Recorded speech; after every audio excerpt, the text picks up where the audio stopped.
Bonsoir, le jeudi 5 août, il est 19h sur la première, le rituel de l'information, comme tous les soirs en Polynésie. Voici les titres de votre journal. Le feu vert a été donné aux pharmaciens. Ces professionnels de santé pourront désormais vacciner dans leurs officines. Le but, faciliter l'accès à la vaccination. Toutefois, cette possibilité n'est pas forcément d'une application immédiate. Elle va demander de l'organisation, mais aussi dans certains cas, obliger à des formations. Le point dans quelques instants.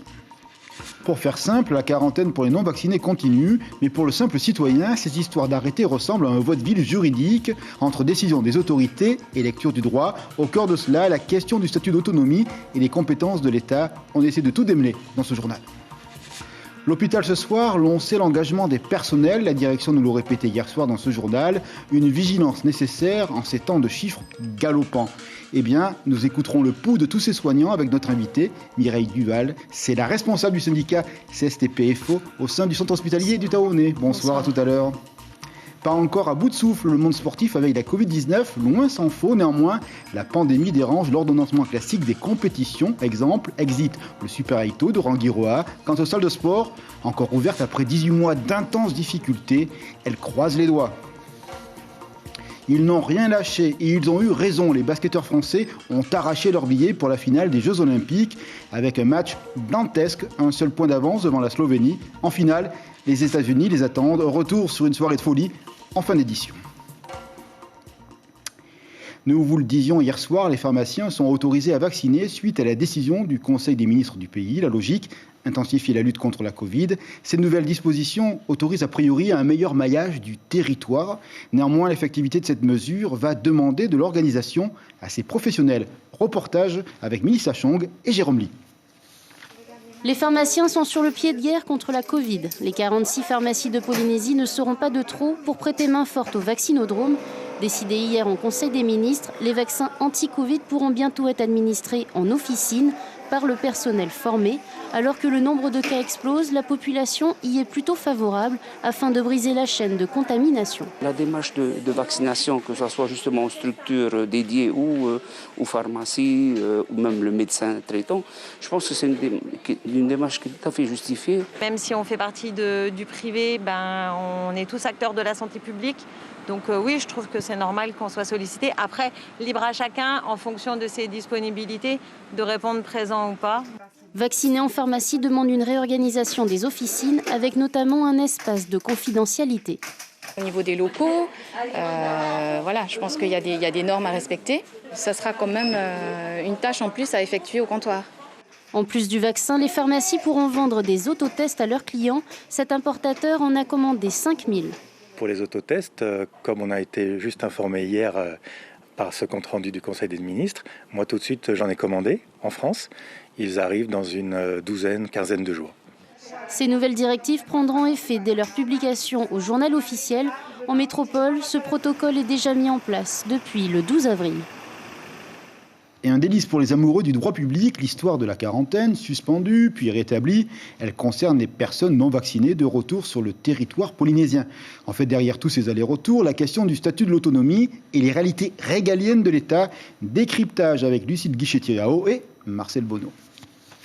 La quarantaine de 10 jours imposée par le pays aux voyageurs non vaccinés à leur arrivée sur le sol polynésien pourrait changer à partir du 13 août prochain, retoquée en partie hier par le tribunal administratif. La justice a estimé que si le pays est compétent en matière de santé, seul l'État est compétent pour les libertés publiques. Une décision qui rappelle l'imbroglio du statut d'autonomie et des compétences partagées. Ça veut dire surtout que le gouvernement faisait un peu la comédie depuis 1 an et demi, en faisant croire aux Polynésiens qu'il gérait la crise sanitaire, qu'il prenait les mesures nécessaires, alors qu'en réalité ces mesures étaient de la décoration illégale et que les seules mesures qui s'appliquaient, c'était celles de l'État. Donc ça remet vraiment en cause la compétence de la Polynésie dans la gestion de cette crise. Le tribunal donne un délai de 10 jours, le temps pour l'État de s'adapter. Le dispositif juridique tel qu'il existe aujourd'hui, il n'est pas remis en cause. Les précisions qui seront apportées le cas échéant viseront en fait à informer davantage les personnes soumises à quarantaine sur les règles qui vont s'appliquer à leur quarantaine. Concernant les autres requêtes, les frais de surveillance sanitaire, la durée de la quatorzaine et le recueil de données personnelles sur la plateforme Métis, la justice ne les a pas suspendus. Voilà, on va s'intéresser maintenant au chapitre sanitaire, comme tous les soirs, avec les chiffres de la Covid. Eh bien, ils ne sont pas bons. Un décès supplémentaire a été enregistré. 86 personnes à l'hôpital, 12 sont placées dans une situation d'urgence, 14 personnes donc aux urgences, 12 personnes de plus par rapport à hier et 14 personnes aux urgences et presque 500 cas supplémentaires. Bref, on dépasse les 2000 cas actifs sur l'ensemble du territoire polynésien. Ainsi, devant l'ampleur de la vague, des contaminations, et une salle de la maternité est désormais dédiée à l'accueil des malades touchés gravement par le virus. Face à la propagation de la Covid, les citoyens ont recours au vaccin. Plus de 1700 personnes ont reçu une première dose hier. Donc, évidemment, l'intensité continue pour tenter de faire face à la situation. Une réalité que constate chaque jour notre invitée, Mireille Duval. Elle porte la parole du syndicat CSTPFO au centre hospitalier. Bonsoir Mireille. Bonsoir. Alors, cette situation, elle est vraiment tendue à l'hôpital ? Ah, complètement. Ça n'a rien à voir avec ce qui s'était passé en octobre. Aujourd'hui, on est quand même face à une multiplication très rapide du virus. Et là, on est pris sur le fait accompli et ça va être compliqué. C'est-à-dire qu'on est débordé partout, c'est-à-dire qu'il faut tout réorganiser, tout repenser, l'espace de travail. En moins de 4 jours, tout se réorganise et on ne sait jamais ce qui nous attend demain. Oui, tout à fait. Donc c'est aléatoire. Voilà. Il y a la peur parmi le personnel ou pas? Ou est-ce qu'il y a vraiment aujourd'hui cette capacité d'être blindé par rapport justement à 18 mois de pandémie, même si aujourd'hui le pic est fort? La peur, elle sera toujours là de toute manière. Mais par contre, on est prêt. Bien évidemment, on est prêt pour assurer ce qu'on doit assurer. Ce sont nos missions. Mais jusqu'à quand? La fatigue, elle sera là aussi. C'est une réalité. Et là, aujourd'hui, on sait qu'on n'a pas de renfort. Donc, je pense qu'il faudra penser à nous aider et à nous soutenir. Justement, lorsque le président de la République est venu, on a vu notamment les collègues des services d'urgence en parler. Aujourd'hui, est-ce que le moral, qui est une force pour les sportifs et une force pour les soignants qui mènent ce combat-là, est-ce qu'il est en dents de scie? Vous attendez vraiment l'arrivée de la réserve sanitaire, notamment? Écoutez, oui, c'est en dents de scie. Vous avez vraiment donné la bonne expression. Oui, c'est en dents de scie et il ne faut pas peut-être attendre parce qu'on n'est pas à l'abri d'arrêt de maladie aussi. Et là, on vient de réquisitionner l'ensemble du personnel pour venir parce que là, ça explose. Et je ne sais pas ce qu'on attend. Et je pense que l'État fera ce qu'il faut pour soutenir notre pays, notamment le personnel soignant. Ce qui veut dire qu'on passe d'un service à l'autre, etc. Il y a vraiment une polyvalence accrue en ce moment. Alors, il y a une grande polyvalence, effectivement, mais il faut savoir aussi que psychologiquement, c'est très difficile. Et donc là, on fait appel quand même à la population. Et là, il faut réappliquer les gestes barrières. Voilà. Qu'est-ce qui est difficile psychologiquement, justement? Ce qui se passe à l'extérieur, parfois parce qu'on ne prête pas attention, ou bien parce qu'on a face à soi la souffrance, et parfois la mort, comme on vient de le voir dans les chiffres donnés ce soir. Il y a la mort, et il y a aussi d'autres pathologies qu'il ne faut pas oublier. Et c'est là que tout se complique. En octobre, on avait le confinement, donc on gérait beaucoup plus facilement les cas Covid. Aujourd'hui, il n'y a pas de confinement, et c'est compliqué. Voilà, donc on sait qu'il faut s'adapter. On sait qu'il faut réagir, mais quand on sera envahi, on fera comment? C'est ça la bonne question. On sait que la parole est importante dans l'acte thérapeutique, la relation aux familles. Est-ce que par rapport à ça, il y a une manière de parler aux familles, de les accompagner? Est-ce qu'il y a un vadémécum qui a été, créé par la pratique que l'ensemble des personnels ont eu? Ou c'est encore chacun à fonction de sa sensibilité qui manifeste son dans l'ensemble, on a bien compris qu'il fallait accompagner toute personne, justement. Mais après, on a chacun aussi une liberté individuelle, une pensée individuelle. On a une pensée personnelle. Et là, ça peut se compliquer, effectivement. Mais quand on prend le soin, on n'a pas le temps de penser, on a juste le temps de soigner. Il faut assurer le soin, voilà. C'est une épreuve d'humanité, en fin de compte, tout ce qui se passe avec cette intensité vraiment très forte, là. Et tout à fait. Tout à fait. On est complètement... moi, je vais vous dire une chose. J'espère que ça ne va pas continuer à ce rythme. Parce que si c'est cela, je ne sais pas ce qui va nous attendre dans 2 semaines. Et il faut comprendre aussi que les agents qui partent en congé peut-être seront amenés à les annuler. Donc, moi, je vous dis franchement, d'ici 2 semaines, je pense qu'on se reverra. Et vous pensez que le regard des personnels sur leur propre vocation, sur leur propre métier, change avec cette crise aiguë, sur leur engagement, sur la force qu'il faut avoir? Est-ce que ça les rend plus forts? Alors, quand on a une transparence de communication, ça se passe toujours bien. Mais c'est vrai que certains se remettent en question, justement, sur leur vocation. Quand vous dites transparence de communication, qu'est-ce qu'on doit entendre? Pas plus tard qu'hier, on a eu la chance quand même de rencontrer notre direction et on a eu des données très importantes et c'était nécessaire pour assurer l'ensemble du personnel. Maintenant, bien évidemment, on peut on n'est pas à l'abri de dysfonctionnements ou de tensions qui seront là. Mais voilà, on va privilégier le dialogue, on va privilégier aussi l'écoute, et voilà. Après la dimension philosophique, 2 éléments de logistique. On sait que l'an dernier, vous aviez mené combat, vous étiez venu sur le plateau pour nous parler des problèmes des heures supplémentaires. Est-ce que tout ceci est réglé avec la direction? Tout le monde a eu droit à ce à quoi il avait droit? Alors, au CHPF, tout est réglé, mais sauf erreur de ma part, à la direction de la santé, il reste encore quelques situations à régler. Des nouvelles de métropole, vous l'avez sûrement vu, en tant que responsable syndical, le Conseil constitutionnel a validé l'idée de la vaccination obligatoire pour les personnels soignants. Compétences pays, on va voir ce que va décider le Conseil des ministres. Qu'est-ce que vous en pensez, vous, en tant que à la fois soignante et responsable syndicale? Alors moi, je dirais plutôt recommandation, oui. Obligation, non, puisqu'il y a quelques contre-indications. Et si je parle pas à mon niveau, moi, je peux parler que pour moi-même.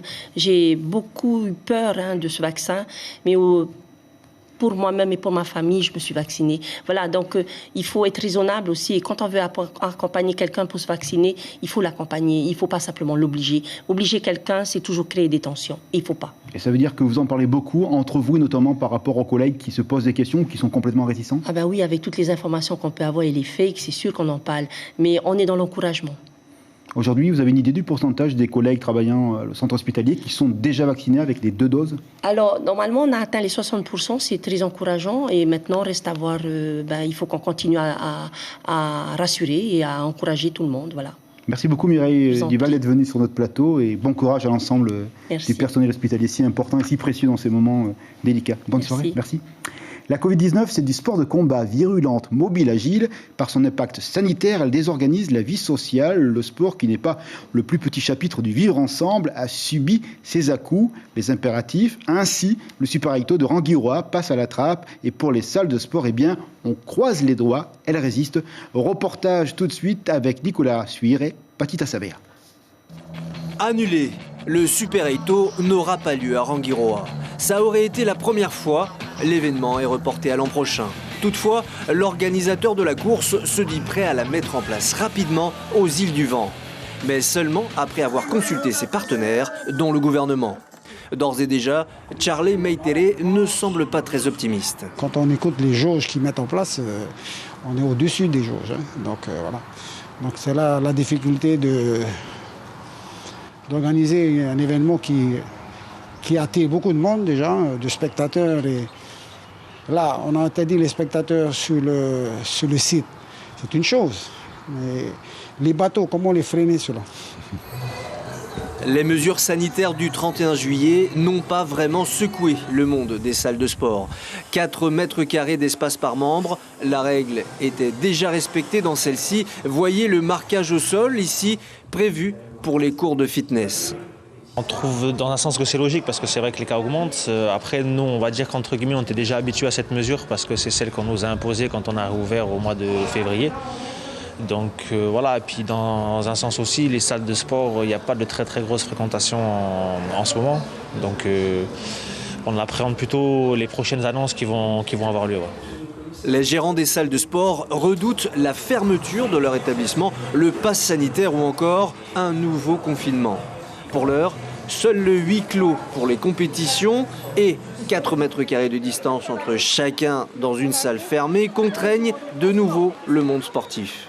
Au total, 100 000 licenciés, toutes disciplines confondues, chez les scolaires et de haut niveau, sont concernés par ces mesures. Vie civile, un communiqué qui nous vient du Haut Commissariat.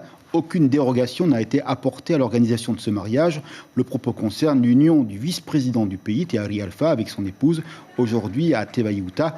Les services de l'État rappellent qu'un mariage en petit format, un format réduit, toujours possible, dans un restaurant, à condition que les convives respectent le protocole en vigueur, à savoir rester assis, pas d'orchestre et ne pas danser. Et les tables ne peuvent pas avoir plus de 6 personnes autour. Les images de ce bonheur conjugal proviennent du Facebook de la mairie de Tebaiuta. On continue ce journal et des citoyens inquiets à Morea concernant le devenir de la plage de Temae, rachetée par le groupe Van, vous le savez, en vue d'un projet touristique. Ils souhaitent encore bénéficier de cet espace littoral. Ils manifestaient hier. L'investisseur local, ici sur notre plateau, avait précisé qu'il n'entendait pas privatiser tout le site. Nous écoutons les réactions du président de l'association des habitants de Temae, Morea, tout de suite. Sur le devenir de cette bande, de cet emplacement réservé inscrit au PGA de 2013, numéro 22, pour un projet de jardin public. Nous y tenons et aujourd'hui, eh bien, à l'unanimité, après qu'on ait posé la question, tout le monde s'est manifesté en faveur de cette option, et de ce choix, qui est de dire nous, on veut pouvoir accéder à la plage, on veut pouvoir avoir un espace de vie, comme M. Enani actuellement nous le laisse depuis des années, depuis qu'il est propriétaire. Une affaire à suivre dans les mois qui arrivent. On va se régaler maintenant, on va prendre du plaisir en allant à Tokyo. Sous les paniers, la plage aux médailles. Le basket tricolore fait sa faute aux Jeux Olympiques. Le billet pour la finale est dans la poche. Mais quel match pour y parvenir? Du suspense en veux-tu, en voilà. 90-89 face à la Slovénie. Pour l'or, il sera nécessaire de battre encore une fois les géants américains. Impossible n'est pas français, surtout à Tokyo en ce moment. Le compte-rendu avec Marou Kudiri. C'est l'action du match. À quelques secondes de la fin, Nicolas Batum contre la pénétration slovène et scelle la victoire française d'un petit point. Pourtant, durant toute la rencontre, Luka Doncic, qui termine le match en triple-double, a quasiment fait ce qu'il voulait. C'était sans compter sur le collectif tricolore. C'est une équipe qui lâche rien, qui joue très bien au basket et on savait qu'il fallait que tout le monde hausse leur niveau de jeu, qu'on le fasse en tant que groupe, en tant que guerrier. Et on a eu cette mentalité de guerrier tout le match. Et voilà, il y a beaucoup de choses qui n'ont pas été de notre côté, en notre faveur. Le vent n'a pas toujours été en notre faveur. Mais on n'a rien lâché, on n'a pas laissé ça nous distraire. Et quand il fallait, à la dernière seconde, Nico il a mis le compte qu'il fallait. Nando De Colo, Evan Fournier ou encore Nicolas Batum ont été magistraux. Sur les tirs extérieurs, la France a été à droite au meilleur des moments. Cette victoire leur permet de rejoindre les États-Unis en finale du tournoi olympique. C'est un challenge de très haut niveau, mais dans la vie, il n'y a rien qui est impossible. Et si on arrive à surpasser ce challenge, ça rendra la médaille encore plus belle. Après leur défaite au début du tournoi, le favori américain aura une revanche à prendre face à la France. Aux joueurs de Vincent Collet maintenant d'écrire l'histoire. Et soyez fidèles parce que les finales des sports collectifs et tout ce qui se passe à Tokyo, c'est en direct sur Polynésie, la première, la chaîne du sport ici au Fénois. 19h passées de 18 minutes en ce jeudi soir, et bien nous vous rappelons l'information principale de la soirée. Elle concerne évidemment une fois encore la Covid, une nouvelle salle ouverte à la maternité pour les patients atteints de la Covid. Le nombre de malades explose. Ce soir, 86 personnes sont à l'hôpital. Un décès supplémentaire a été constaté, le 155e depuis l'an passé. Nous dépassons ce soir les 2000 cas actifs sur l'ensemble du territoire polynésien. Bref, la situation continue à se tendre et des vaccinations par ailleurs également se multiplient à grand rythme. Nous allons regarder les programmes de la soirée sur la première. Comme d'habitude, on vous amène avec 2 feuilletons policiers Elementary. Il y aura 2 feuilletons ce soir pour le prix d'un. Comme vous le savez, dans ces séries-là, les Assassins Road, mais aussi les Fins limiers avec leur flair. Et puis après, et évidemment, les Jeux Olympiques de Tokyo. Profitez parce qu'on arrive quasiment au bout et on a beaucoup de promesses du côté des équipes tricolores, que ce soit avec le basket ou encore avec les équipes de handball. Merci d'être fidèles à la première. Vous le savez, 24h sur 24, Polynésie la première, c'est sur le net pour avoir toutes les informations et tous les commentaires de ce qui se passe ici et même dans le monde. Demain matin, réveil radio pour l'information avec nos 2 collègues Abinera et David Chang. Et puis demain soir à 19h, ce sera le journal en français en cette veille de week-end qu'on vous souhaitera la plus agréable possible et surtout respectez encore les gestes barrières car vraiment la situation est difficile ce soir en Polynésie. Merci beaucoup, à demain soir, belle soirée avec nous.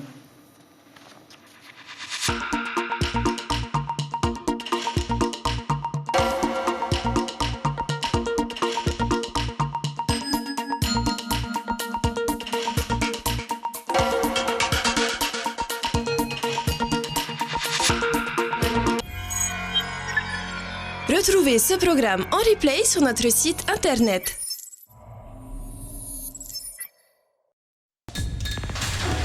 L'information en continu sur Polynésie la première, internet et réseaux sociaux.